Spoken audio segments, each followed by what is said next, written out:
Welcome back, everyone. Welcome. It's me again, Zach Leon, your brother in the Christian wilderness. And this is one I've touched on in the past a little bit, but can we have a look at these phrases? It's the eternal question. And there's a bit of a pun going on there, I guess. It has been talked about for a while, but really I'm saying, what does eternal mean in our Bible? Can we be a little bit less dogmatic when we're talking to people about eternal this or that? I've pointed out a few examples in the past. Let's put a fork in this one and say it's done after this. This might go on for a little bit, so sorry about that if it gets to an hour. But I'm going to get a little bit scholarly. Yeah, I'm going to use a bit of Bible software and hopefully show you a couple of things. So, let's have a look. Let's go to presentation. The eternal question. We're going to have a little rethink of the words that is translated in our Bible as eternal or endless or everlasting. And just have a closer look. So, the classical interpretation of eternal, sometimes it says everlasting or whatever, is that it's never ending. There's a permanency to it, or infiniteness, which I'm not sure applies to it, okay? And yes, it's used to support some doctrines, which again, a lot of people and denominations might feel is critical. But if it's not supported, if it's not really supported as it comes over in most English Bible translations, could we be sending an unnecessary message, is what I'm asking. Is there a more positive message that could be sent to our brothers and sisters of the earth, of whatever denomination or religion? So, what are we dealing with here exactly? Eternal, as translated in our Bible, in the New Testament, it's the Greek word aionios, which I'm going to try and show you means of or pertaining to an age or the age or a particular age, or more, it's best translated age during or age abiding or just of the age. It's not really, shall we say, a duration intensive word, but more describing the quality of an age as it pertains to whatever it is we're talking about in the context. And according to the Septuagint, which is the oldest surviving Old Testament translation into Greek, the Hebrew equivalent of aionios or ion, which is age, where aionios or aionion is age abiding or of the age, is the word olam. Okay, olam. So it's translated to be equal to the noun or adjective in the Greek of the derivations of ion or ionion. So I think if I can prove that the later ion or ionion is easily seen to mean age or ages, if it's singular or plural, literally. So then it has to be true that olam in the Hebrew Bible means age only, and I guess I could work vice versa as well. If I can show that olam does not mean forever or endless, then we can kind of look forward to ion and see that that is not endless either. But the thing is, unfortunately, the lexicons like Strong's give us quite a confused message of these words, okay? And it's a shame because it doesn't have to be that way. We can. It seems like they've lost touch a little bit. I'm not saying I'm a better scholar than Strong's or anything, but I think we may have lost something in translation. Okay, we may have. So let's just take a look at ion in the concordance and see what it looks like. So let me try and go to my browser here, and we see that this is the word ionios, which is from the word ion, which I would interpret as saying of the age or age abiding. But Strong's in its lexicon here has the definition of eternal, everlasting, forever. But it also says the meaning is age long. So it still puts a duration intensive meaning on it, but how can something be forever but also be age long? So it says it's practically eternal, unending, but also it can mean partaking of the character of that which lasts for an age, as contrasted with that which is brief and fleeting. So, and it says here that the corresponding Hebrew is olam, as I just pointed out, which I'm gonna bring up as well, often translated as everlasting or eternal, which is confusing because it can be it's age long, and as we know, there's many ages, isn't there? There's this age, the age to come. There's the industrial age, the Renaissance age, the Middle Ages. There's many ages, right? So it says the usage is something that's everlasting, often refers to the nature of God, which is true. Sometimes it says the Ionios God, the God that is of the age.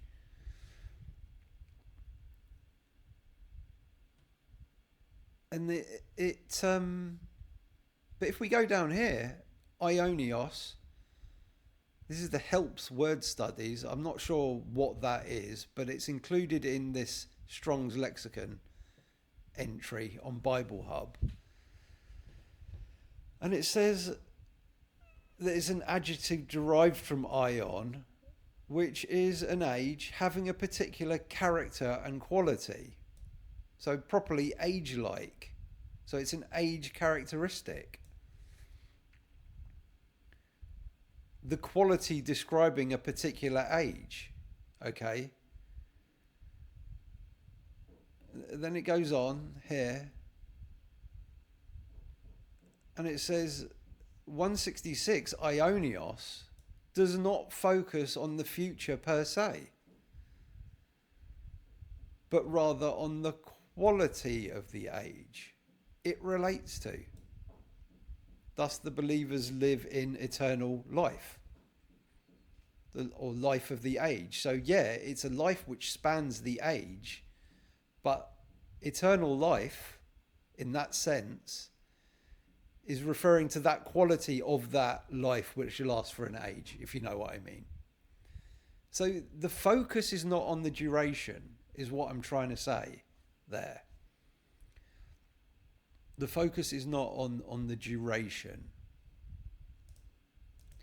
Now, if we try and have a look at olam here, let's look at olam. Again, eternity, everlasting, forever, perpetual, ancient, eternity, everlasting, forever. And there it is again. The corresponding Greek is ion. Okay. So you've got this, but here it says long duration. Long duration is not the same as forever, is it? It's not the same.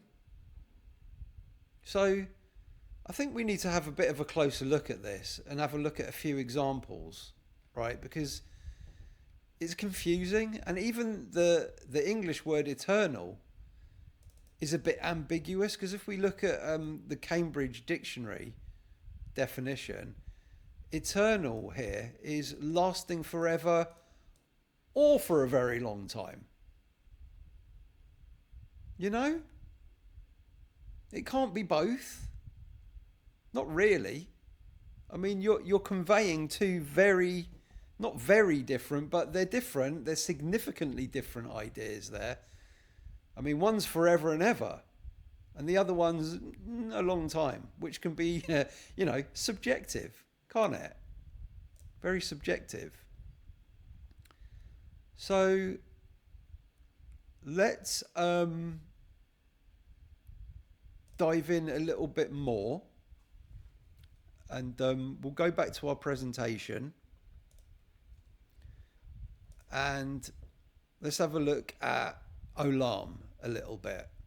Okay, let's dive into this a little bit.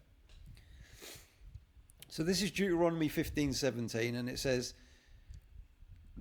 "Then thou shalt take an awl and thrust it through his ear unto the door." It's basically talking about piercing someone's ear. "And he shall be thy servant forever," which is the word olam. Now, logically, that cannot mean forever, can it? Slavery itself, we know, is not forever. And you can't have a servant forever, can you? Because it's at least limited to your lifetime. So alarm used in that context is it has to be indicating a finite duration, right? And if we look at, let's have a look at Deuteronomy 15 actually in the Bible. So let me try and get to my getting all scholarly. All right, bear with me, because I haven't done this before on video anyway. But this is my Bible software. It's called The Word. I don't mind promoting it because it's absolutely free of charge. So Deuteronomy 15:17. Okay, let's have a look. Deuteronomy 15:17. All right, here we go. Deuteronomy 15:17. So let's have a look at the Septuagint. Okay, Septuagint version, which is here, highlighted in blue in the Greek. If I want to bring up the English for it, I can. It's still highlighted in blue. Then you shall take the shoemaker's awl and make a hole, blah, blah. But it says, it doesn't say forever. It says, to you, a servant into the eon. All right? Into the eon, which is, if I bring up Strong's again, into the eon here, age. Okay, here, it's age. G165 age. So you can see it's the equivalent of olam. I've got the Hebrew here as well. The word is olam. Okay. Olam. So it's into the age. He's going to be your servant into the age, into this age, which clearly here refers to like maybe a man's lifespan or just into this age as we go. It's not fleeting or insignificant in the context. It's into the age. It's into the, as far as the foreseeable, should we say, I would say is the meaning here. As far as the foreseeable future. There isn't a horizon in sight. It's an indefinite amount of time. Okay. So that can't be forever, can it? It can't be. And it's not. It's not forever. And actually, if we have a look at the commentaries on it, over here in the left pane, I'll just make it a little bit bigger. This is Gill's commentary. And where it says, and he shall be thy servant forever, it says,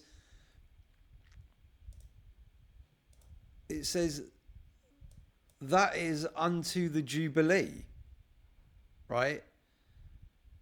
When all the servants were released. So it's forever, but until the the Jubilee, all right? So it's not forever, is it? It's not forever. Don't know if you can see that. I'll make it a bit bigger. He shall be thy servant forever. That is unto the Jubilee there in the left pane here. Okay, let's have a look at another one. And wherefore the children of Israel shall keep the Sabbath, to observe the Sabbath throughout their generations as a perpetual olam covenant, right? So when we talk to Sabbath keepers, we kind of use the argument like that doesn't mean forever. Well, we should be using that argument. But you see, people might be put off because they're invested in it meaning forever for other stuff. And Exodus 31:16, let's have another look at the Bible. Exodus 31:16.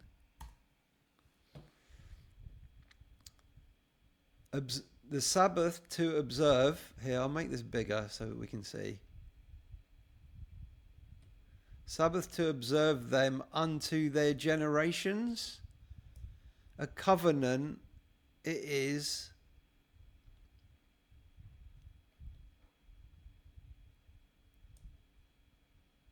Here, unto all generations. And then covenant eternal. But it's aionios. So it's not a forever covenant, it's an aionios covenant. Okay? It's an aionios covenant. As we know, because the old covenant didn't last forever, did it? It didn't last forever. It is an eternal.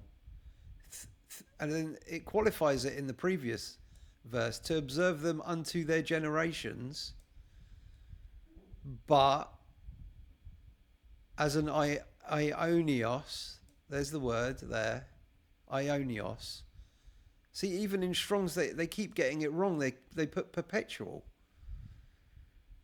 Well, I mean, it is perpetual, but unto a point. So it's continuous, but yet not endless. Because we know the old covenant came to an end. Okay. Let's have a look at another example and go to Exodus. And you shall gird Aaron and his sons with them, with sashes, and bind caps on them, and the priesthood shall be theirs by a statute forever. Right?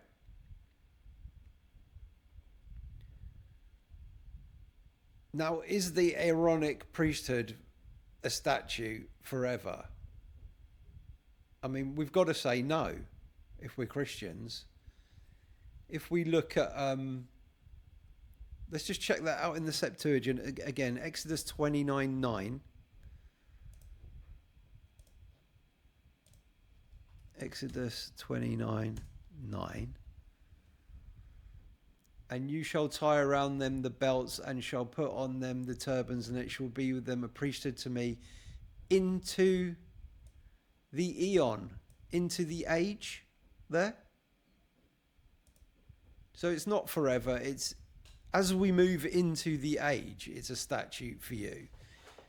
It's perpetual, but only according to the age that we're living in, which was the Mosaic age, wasn't it? So we can't really say forever for that one either. We can't say it. And if we look at, for example, Hebrews 7, verses 11 and 12, it says, therefore, if perfection were through the Levitical priesthood, for under it the people received the law, what further need was there that another priest should rise according to the order of Melchizedek, and not be called according to the order of Aaron? For the priesthood being changed, of necessity, there is also a change of the law. And in Hebrews 8:13, it says, in that he says a new covenant, he has made the first obsolete. Now, what is becoming obsolete and growing old is ready to vanish away. So, like I say, we use these kind of verses to counter Torah keepers, Torah observant folks, and try and show them that that Mosaic law was not forever. And we can show it. It's quite easy to show. So, like, we can't be too dogmatic about when we see Ionios and Eon in the New Testament either, can we? Not really. So, you know, I think I've shown enough there that olam does not mean forever. There's many more examples. And it's always ion or Ionios that is the translation in the Septuagint, as far as I know. Okay? So let's have a look at ion or Ionios. So here we have Romans 16:25. Now to him who is able to strengthen you according to my gospel and the preaching of Jesus Christ, according to the revelation of the mystery that was kept secret for long ages. Ionios in the plural. So it can't mean eternity, can it? I mean, that's just proof in itself right there. You can't have multiple forevers, can you? It doesn't make sense. It has to be ages, right? Which, if you look at literal translations, it says it was kept it was kept secret for long ages. I mean, even the ESV shows it like that. If Ionios existed in the past, it can't mean endless. One of the patristic fathers, Origen, wrote in Scriptures, I think was his book. He says, Ion is sometimes found in the sense of something that knows no end. At times it designates something that has no end in the present world, but will have it in the future one. Sometimes it means a certain stretch of time, or again the duration of the life of a single person is called Ion. Okay? So Origen, I think, was a native Greek speaker, right? And then a few hundred years later, there was this Synod of Constantinople, which was where they reinforced a doctrine of endless perdition. Okay? And it says the Holy Church of Christ teaches an endless Ionion life to the righteous and endless punishment to the wicked. So this is almost 300 years after Origen's death, where the emperor Justinian told his man Menas, who was the patriarch of Constantinople, to convey a synod, okay, to condemn Origen. And he had to put the word atelutetos, okay, in there to clarify the doctrine, which means endless. He had to put that in. So that proves really that Ionios was understood to be a limited period, even up to the 6th century. This is a quote from John Wesley Hanson, who admittedly was a Universalist minister. He says, if he, that's Justinian, supposed Ionios denoted endless duration, he would not have added the stronger word to it. The fact that he qualified it by atelutitos demonstrated that as late as the 6th century, the former word did not signify endless duration.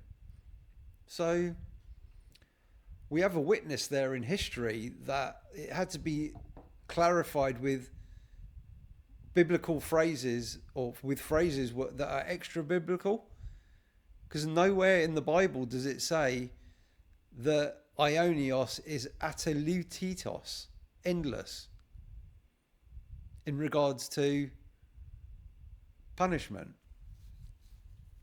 or life, for that matter. I'm not saying that life with God is not forever and ever, but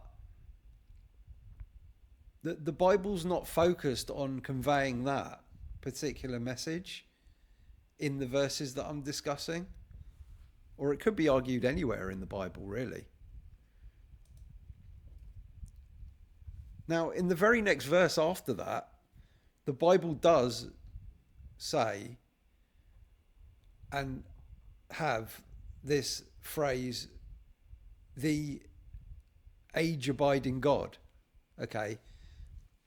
So, yes, God can be described as age-enduring or of an age, but like it's used here as an adjective, ainiou, okay? So it's more of a modifying descriptor of God. He's God with you for an age, or of any age, okay? And you can contrast that with 2 Corinthians 4:4, where it says, the God of this world, talking about Satan, where it's the noun Ionos is used, okay? So properly the God of this age. So age is used as a noun there, but here it's used as an adjective. So really, I mean, it's just conveying he's the age-abiding God. He's a God who's with you in an age. You know, it's slightly ambiguous, but it's not really conveying endlessness there per se. It's not focused on the future per se. So, do we need to have another look at verses like Daniel 12:2, for example, that says, and it's a resurrection text in the Old Testament, okay, globally recognized as a resurrection text, and the multitude of those sleeping in the dust of the ground do awake, some to life age during, and some to reproaches, to abhorrence age during. Okay, do we need to rethink stuff like this? Okay, are people getting raised here spiritually or physically, for example? Because we know that there's both a spiritual resurrection and, in the case of Jesus, a physical one. That's my position anyway at the moment. And we had other physical resurrections, didn't we, in the biblical narrative of Jesus raising people from the dead, and even his apostles, I think. So do we think the dead ones here is referring to physical or spiritually dead? Is it talking about afterlife or physical life? Because Jesus mirrors this with his Gehenna statements, which I showed in a previous video. Like, we can take all the Gehenna statements as talking about the national judgment, and the people who believe in him would escape, wouldn't they, to Pella and have the life of the age, or life age during, which was the quality of life of the new age, the new covenant. And those who didn't listen to him and didn't believe on him at the time got the destruction of the age. Okay, they got the punishment, the destruction of their physical bodies in Israel at the time, with the wars, the Roman Jewish war and the destruction of the temple in AD 70. They got that punishment of the age, either of that age that they were living in, or the end of the old covenant age. It could be that age, or it could be the punishment of the new age, of the start of the new age. They were straddling the transition age, weren't they, of the two ages. Right? Now, if the Bible wanted to convey, or wanted to show us the notion of unending, right, then it can. And I just whipped up these two examples kind of in a hurry. Luke 1:33 says, "And he shall reign over the house of Jacob to the ages, and of his reign there shall be no end." So the Bible, when it wants to, can show unendingness. Exodus 15:18, "Jehovah reigneth to the age and forever." So Exodus 15:18, if we look at it in the Bible, Exodus 15:18, okay, the Lord reigning into the ages and unto the eon and still, basically. The Hebrew there, shall reign into the olam, okay, age. And then there's this added bit, va'ed, and ever, or in the sense of it advances and still, basically, is the literal meaning of it. Let me blow this up a bit. Va'ad. So it's to the ages and further. So that's kind of in perpetuity. Okay? So the Bible can give us the idea of endlessness. It can, if it wants to. But it doesn't really, when it's talking about the life and the punishment or death or destruction of the age. It doesn't say it's talking about the life of the age and still after the age, or destruction of the age and in perpetuity after that. It just talks about, Jesus just talks about the life and death of that age, or the life and destruction of that age, or punishment even. I think in a future video I want to show that, you know, destruction or death or whatever, that there's a corrective component to it, that it should really be translated in a less severe manner. Okay, now it's not just me who thinks this. Okay, there is scholarly support. I mean, you can take the Young's literal translation. It's a very well respected literal translation, and it always translates eternal, or translates aionios, never really as eternal. It always says age abiding or age during. Okay, so we've got Young's literal. I got a quote from A.T. Robertson, who's a very well-respected Bible scholar, saying aionios does not mean eternal in the sense of endless.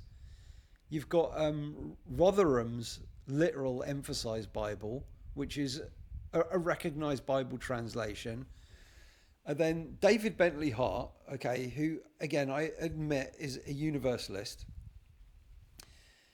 but he's also a very, very well respected Greek scholar. He's written his own translation of the Greek New Testament. Okay, if there's a Greek scholar out there who wants to have a look at it and wants to come back and say no, he's incorrect in his translation, then I'm quite happy to take a look at that. But this is a quote from David Bentley Hart. Moreover, the adjective aionios, unlike the adjective eidios or adverb I, never clearly means eternal or everlasting in any incontrovertible sense, nor does the noun aion simply mean eternity, in the way that, for example, the noun idiotes does. Neither does aionios mean endless, as atelutos, which we saw was the Justinian edict, right? That word was included. Neither does aionios mean endless, as atelutos or atelutatos does.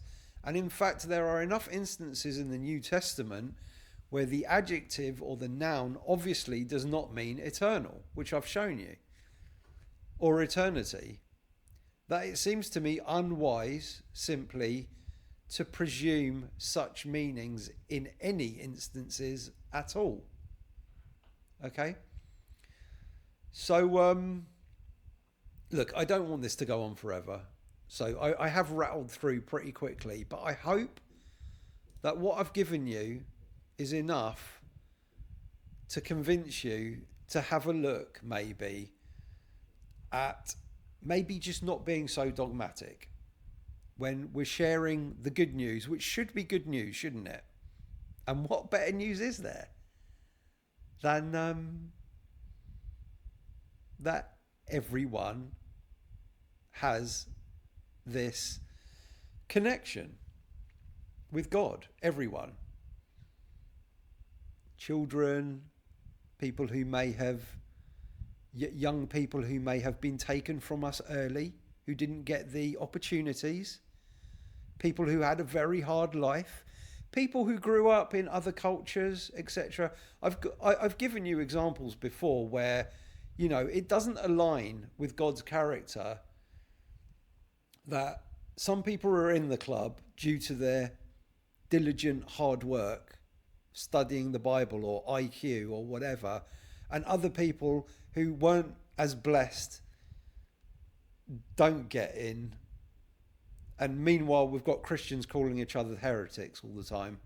We can't even agree amongst ourselves. Okay, so this concept of eternal life and punishment, like Matthew 25:46, okay, which discusses eternal outcomes, but both the life and the punishments are described as age-based. Okay, age-based. It's quality and its nature over duration, in my opinion. Quite happy to discuss these things. You know, you can drop a comment. Always happy to converse with people who are viewing the material. I don't claim to be a scholar or a teacher. I'm just getting my thoughts out there. You know, mainly for my kids. Hey kids, if you're watching, you know, if only they watch it, I'm fine with that. You know, I just want to get my thoughts out there. If I'm wrong, I'm wrong. But I'm always going to fall back on the character of God, basically. If there is any ambiguity or any uncertainty, and I don't really think there is, I think I've done a fairly good job showing that the word eternal shouldn't really be in our Bible, honestly. It shouldn't be in there. I don't think the Bible has much of a concept of endlessness unless, like I showed you in those previous examples, it goes on and qualifies it as saying to the ages and beyond. And still. Okay? So, you know, God is love. All right? And if we're caught in between, we should lean that way, that God is love. Punishments are corrective for the good of people and for the good of the world. Right? as of a father to children. You know, if God is our Father and He's the God of all, then He's going to correct people not out of spite or revenge. He's going to be out of love. Okay, so concluding then, olam in the Hebrew is the same as ion in the Greek. And as far as I can see, it's a limited time. Okay, it is a limited time. It's an age. So more precisely, an age is a limited period of time, which is, it's undisclosed unless it's qualified in the verse that you're looking at. So it could be the age of a natural lifespan of a human. It could be the age of a tree. You know, Ionion is not in and of itself a clear time marker. It can be different depending on the context. And I just want to lower those walls a little bit and just get people thinking about what is the message that we're passing on to people. You know, do we need that threat of, well, if you don't believe X, Y, and Z, then it says in the Bible, eternal damnation, eternal condemnation.